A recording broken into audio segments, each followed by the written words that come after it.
Hello, my name's Dana Nile, and along with my wife Liz, we are the AFCM Mission Team Directors. And it's my privilege to bring you this month's Faith Aid. I was praying and thinking about, Lord, what do I do? Can I put together a nice little faith preaching, and teach a little bit, preach a little bit on faith? And as I was talking to him, he said, no, I want you to testify. I said, really? He said, yeah, I want you to encourage people in their faith. I thought, well, okay.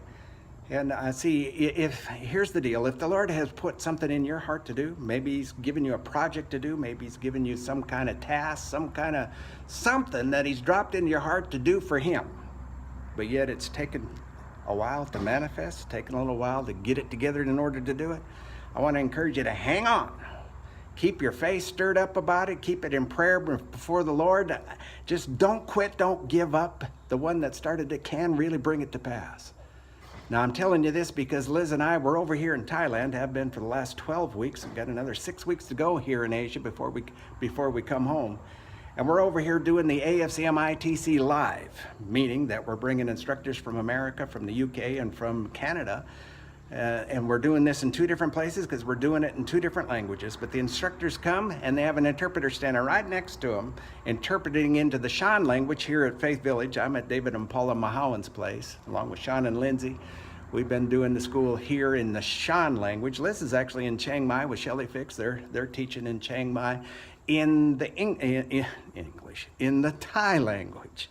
Anyway, I'm bringing this up because the Lord actually dropped it in my heart and in Liz's heart over 3 years ago.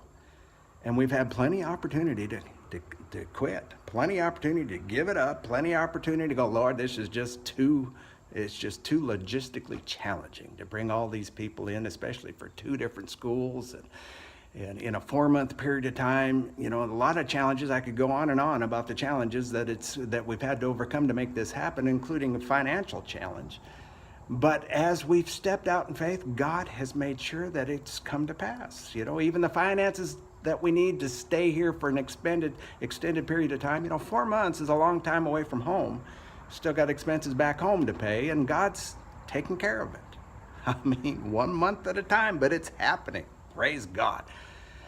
And so you may even be thinking, yeah, well, I've got a project that the Lord dropped in my heart, and it's been longer than 3 years. Well, I want to tell you about one that's been over 12 years for us. I think it was 12, maybe even 13 years ago. We were finishing up the AFCM family reunion in Branson, Missouri. And it just finished. It was the day after we were preparing to go home, and I was in prayer about the nation of Nepal. Now, most of you know Liz and I were missionaries there in the 80s, spent 4 years straight over there, and never have had a release that we were done, that we were finished. And I was praying about Nepal because Lord, what is it that we can do? And he just spoke in my heart, that still small voice, and he said the best thing you could do for that nation is to take the ITC in there.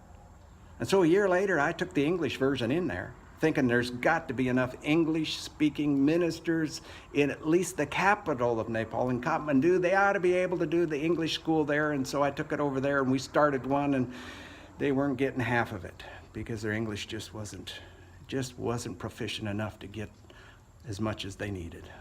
Maybe 40% they were getting out of the teaching. So we pulled the plug on it and said, that's not going to work.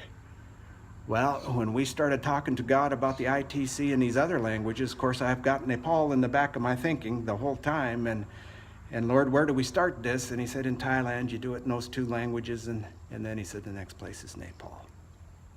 And so we're thrilled. We get to do this.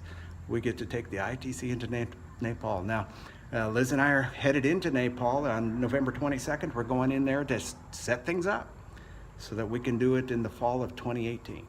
The ITC live once again. And we've got some contacts out there. We've got an AFCM member. Charan Garir is out there. He and his dad pastor a church of 1,200 to 2,000 people, one of the larger churches in the country. And it's not in the major metropolitan areas. It's out a ways away. It's in the west part of Nepal, where they really do need a Bible school. But see, we're going to put it in this Nepali language, and then it can go everywhere. But for years, they've been talking to us, won't you please come and stay? Won't you please come and stay for 3 or 4 months and teach? So that's what we're going to do. But this is initially something that the Lord put in my heart over 12 years ago. And now we're seeing it come to pass. So I just want to encourage you. If God's talked to you about doing something in the past, but yet it's not come to pass, don't let go. Don't give up. Hang on to it. Keep it stirred up, but keep your faith stirred up about it. Keep in prayer about it. Keep it before the Lord and watch him move. Watch him bring it to pass. Now, before we go to Nepal, we're actually going to the Philippines. Well, I am. Liz is staying here in Thailand to help get some, to help the school continue to run. John Collier's coming in another couple of weeks, and Liz still has a class or two that she needs to teach over here. So I'm going over to the Philippines by myself and meeting up with Raul and Delmita Charisma. They're the national directors for the Philippines, and of course we've got really good leadership in the Philippines. AFCM Philippines is alive and well, and we're doing 4 family reunions there. You know, actually they're more like overnighters because they're quicker than a family reunion. The first one's the longest in Baguio, and then they get a little bit shorter in the other 3 locations. But I bring this up because, you know, we got 33 AFCM ITCs in the English language running in the Philippines, and it's going great. Ministers are being trained, churches are being started. The Philippines is alive for God, and those churches are amazing. So I'm looking forward to getting over there. And we'll get home December 11th. And if you would, keep praying for what we're doing. We've still got a number of instructors to come through here in Thailand and interpreting in these 2 different languages. Plus, we got to go over to Nepal and the Philippines. And Liz and I just got back from another Southeast Asian nation. I'm not going to say the name of it, but God did wonderful things there. We ministered in two Bible schools and 3 churches in 8 days. And they are hungry for God. They just wrung us out and got everything they could. And so with that, I say be encouraged, and we'll see you in America.